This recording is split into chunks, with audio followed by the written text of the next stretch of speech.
continued support.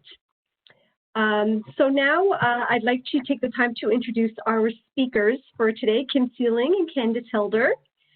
Kim is the Senior Advisor on Health Canada's Regulatory Operations and Enforcement Branch Inspector Powers Implementation Team, excuse me, ooh, that's a mouthful.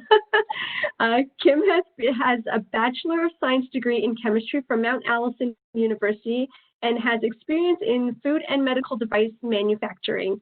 Kim joined Health Canada in 2000 and has worked primarily in the drug and NHP compliance and enforcement program as an inspector and inspection supervisor.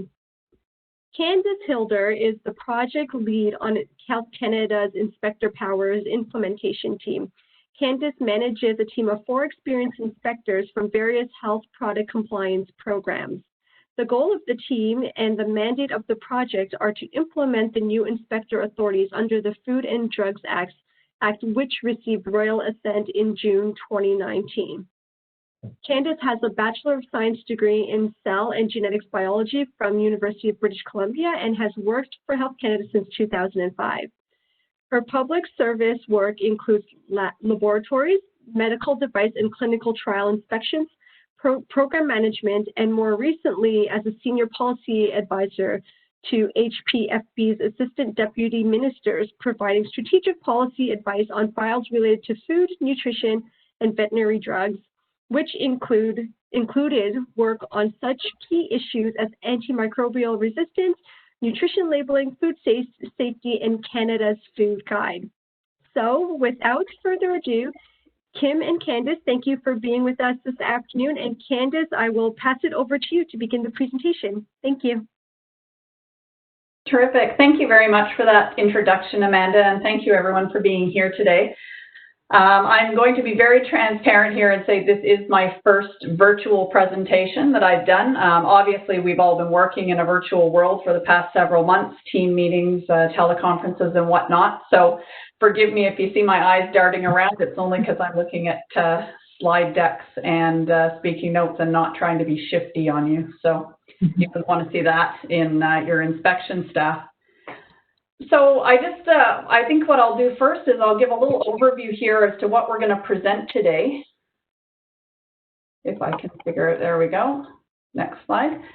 Kim, who is a very experienced inspector, I think one of our most experienced inspectors actually in the health products program, is going to do a walkthrough of the inspector authorities. Some of these are new and some of these have been amended, so she'll speak to what those look like in real life. I'm also going to talk a little bit about revisions that were made to Health Canada's compliance and enforcement policy for health products, our Policy 1 you'll hear us refer it to. And then I'm going to tell you a bit about the implementation project, of which I'm the team lead, and Kim is one of our team members, our senior advisor.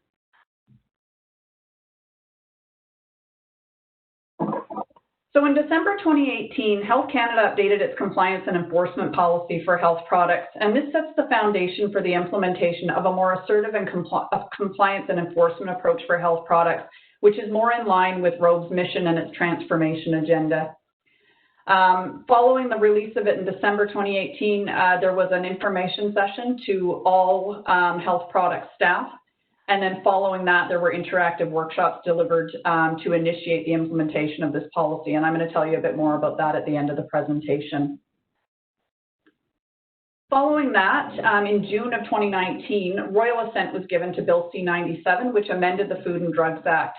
And these amendments conferred significant new powers upon inspectors in alignment to those available to inspectors under other more modern legislation in the health portfolio. And these specifically the Cannabis Act, Assisted Human Reproduction Act, Tobacco and Vaping Products Act, as well as the Safe Food for Canadians Act. If you look at those acts side by side, you'll notice that actually the inspector authorities are very, very similar. And so these changes support the implementation of a more agile and assertive compliance and enforcement approach. Given that these powers came into force upon royal assent and that they represent tools for inspectors that support both the ability to compel compliance and a more assertive approach in Policy 1, it was in the organization's interest to implement these as expeditiously as possible. So as a result, Senior management of the Regulatory Operations and Enforcement Branch, which is a mouthful, you're right, Amanda, so I'm going to refer to it as ROGE from here on in. The senior management of ROGE decided to set up a dedicated team called the Inspector Powers Implementation Team in order to implement these new authorities and Policy 1, and this was established late in 2019 and launched in January of 2020 to oversee this implementation project. So now I'm going to turn it over to Kim, and she's going to walk you through those new authorities and what these might actually look like in the real world to you. So Kim? Thank you, Candace, and good morning, everyone.